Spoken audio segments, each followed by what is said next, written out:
ठीक है, तो सबसे पहले हमने अब वो बात करनी है कि भाई कैसे एक अमीनो एसिड को कोड करने के लिए एक से ज्यादा कोडॉन यूज हो सकते हैं। सवाल ये था ना, जेनेटिक कोड डीजनरेसी, तो आखिर ये कैसे पॉसिबल है?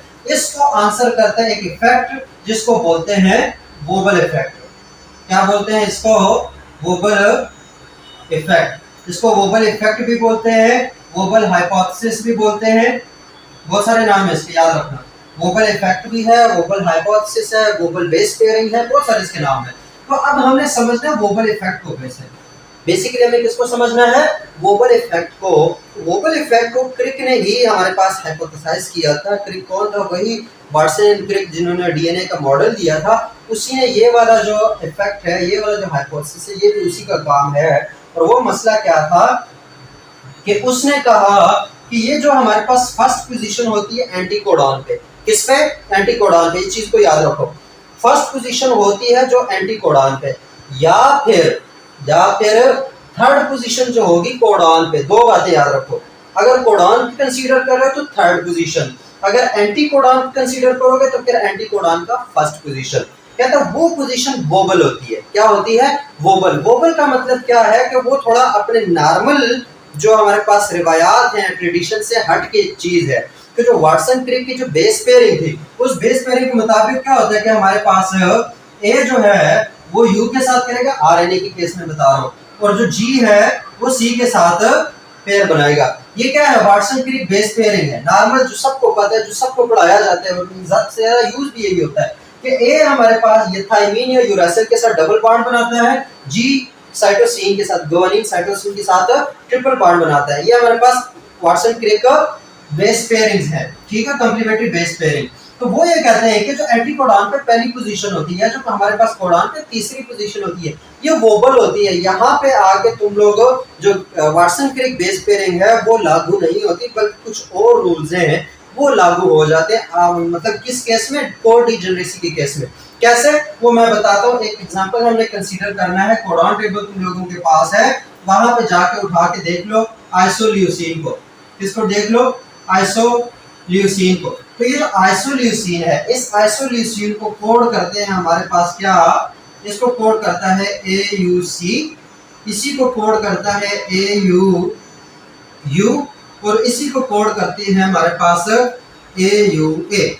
ठीक है, चौथा हमारे पास AUG आता है ना, वो तो मैथिलीन को कोड कर रहे हैं, लेकिन उसी के ऊपर ये जो तीन कोडॉन्स हैं, ये किसको कोड कर रहे हैं? आइसोल्यूसिन को। तो अब हमने समझना कि आइसोल्यूसिन वाला काम या जो कोड डीजनरेसी है वो काम कैसे होता है, उस चीज को समझो। ठीक है, इंपॉर्टेंट कॉन्सेप्ट है वोबल हाइपोथेसिस। बार बार जो है ये चीज जो है बड़ी परेशान करती है, बड़ा इंसान को जो है कहते हैं कि ये क्या हो रहा है। तो वो इस चीज को समझो थोड़ा सा। आइसोल्यूसिन मैंने कंसीडर कर लिया। बिल फर्ज मेरे पास एक मैसेंजर आरएनए है, ये वाला, ये इसका 5 प्राइम है, इसका 3 प्राइम है, और इस पे तीन कोडॉन है। मैं पहले वाला छोड़ रहा हूँ, AUG पहला होगा उसको छोड़ दो। अगला कोडॉन है उस पे AUC। ठीक है, AUC। उससे अगला कोडॉन है उस पे AUU। अब इसके दरमियान कोई गैप नहीं होता, सिर्फ ये समझाने की खातिर इसमें मैं गैप दे रहा हूँ, ये जो करीब करीब होंगे एक दूसरे के।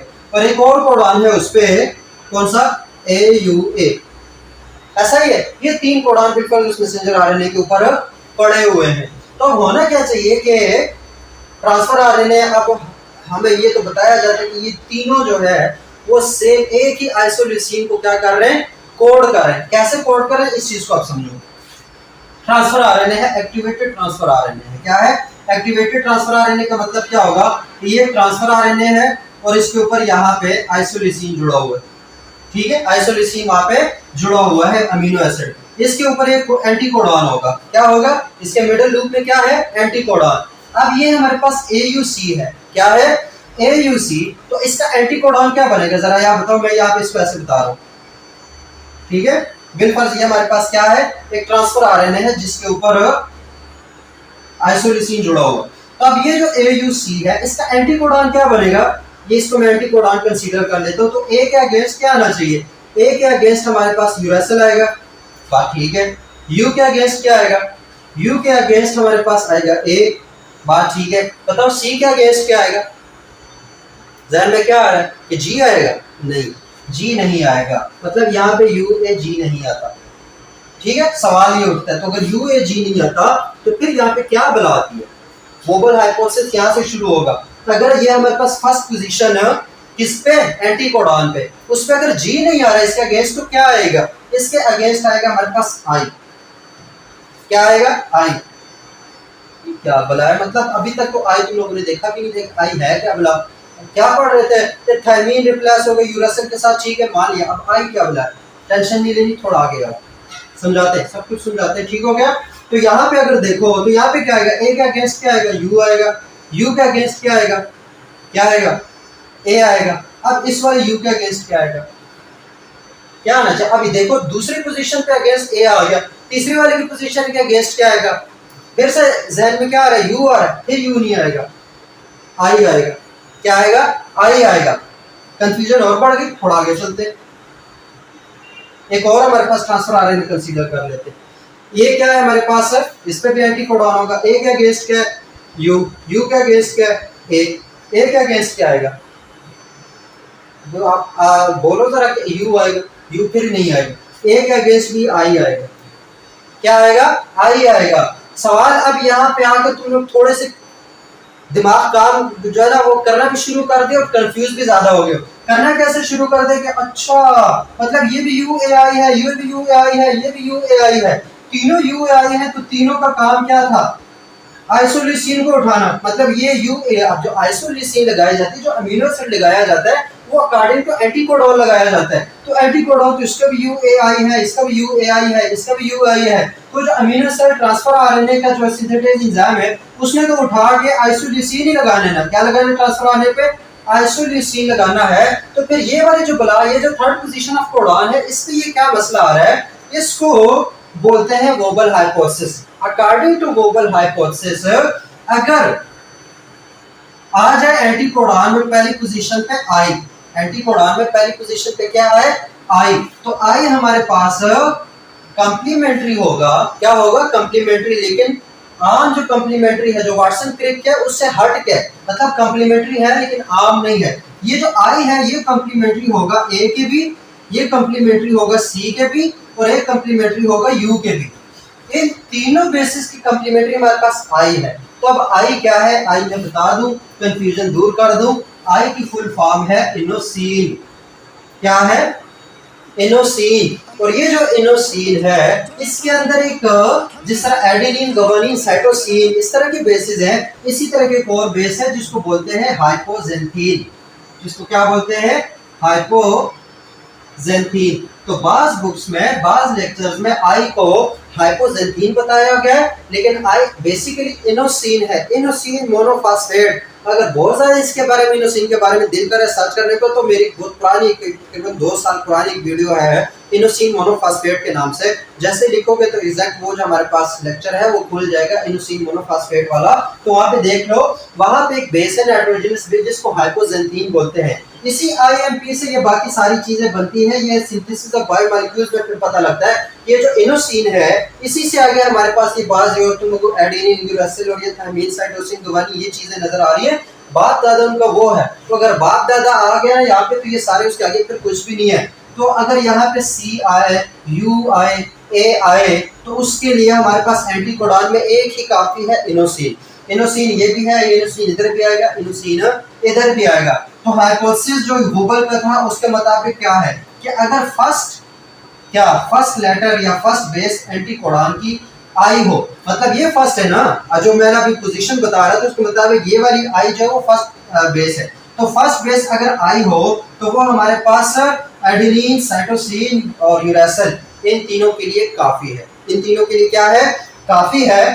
अगर फर्स्ट लेटर हमारे पास क्या है? जी। या तो पहला लेटर जो था आई था, अगर जी आए तो जी हमारे पास उठाएगा 2 को। अब जी का कॉम्प्लीमेंट्री क्या है? या तो ये सी को भी उठा सकता है और ये यू को भी उठा सकता है। ठीक है, ये सी को भी उठा सकता है, यू भी। ये मैं एंटीकोडॉन पे फर्स्ट लेटर की बात कर रहा हूँ। इसी तरीके से हमारे पास अगर आए यू, फर्स्ट लेटर यहाँ पे क्या हो? यू हो, तो वो हमारे पास एडेनिन के साथ तो है ही, उसके साथ कॉम्प्लीमेंट्री हो सकता है, साथ में ये गुआनिन के साथ भी कॉम्प्लीमेंट्री हो सकता है। ये जो यू है या ये जो जी है या ये जो आई है, ये सारे किस एंटीकोडॉन पे जो फर्स्ट पोजीशन है उस पर मैं ये बात कर रहा हूँ कि अगर वहां पे ये वाली चीजें हों तो एंटीकोडॉन में फिर जो थर्ड पोजीशन है वो क्या है। अगर आई हमारे पास फर्स्ट पोजीशन है एंटीकोडॉन पे, तो ये हमारे पास तीनों वाले यू वाला भी, जिसके मतलब कोई भी कोडॉन हो जिसके आखिर में यू हो, सी हो या ए हो, तीनों को यही वाला उठाएगा।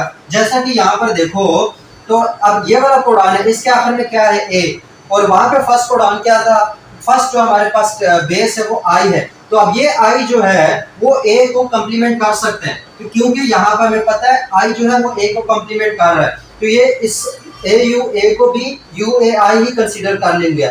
उसके बाद अगर ये आखिर में यू है, ठीक है, यहाँ पे पहला बेस क्या है, आई है, और उसके अगेंस्ट क्या है, अब यू उठ रहा है। यू क्यों उठ रहा है, क्योंकि इस यू को भी कॉम्प्लीमेंट कौन कर रहा था, आई कर रहा था। इसी तरीके से सी जो है उसको भी क्या करेगा, आई ही कॉम्प्लीमेंट करेगा। तो एक ट्रांसफर आरएनए हमारे पास क्या कर रहा है, एक ही ट्रांसफर आरएनए हमारे पास 3 कोड्स को रीड कर रहा है। कितने कोड्स को, 3 कोडॉन को रीड कर रहा है। एयू सी को भी रीड कर रहा है, एयू यू को भी रीड कर रहा है, एयू ए को भी रीड कर रहा है। तो जब ट्रांसफर ही जो हमारे पास ट्रांसफर आरएनए ही एक यूज हो रहा है, तो इट्स मीन कि अमीनो एसिड जो है वो भी सेम आएगा।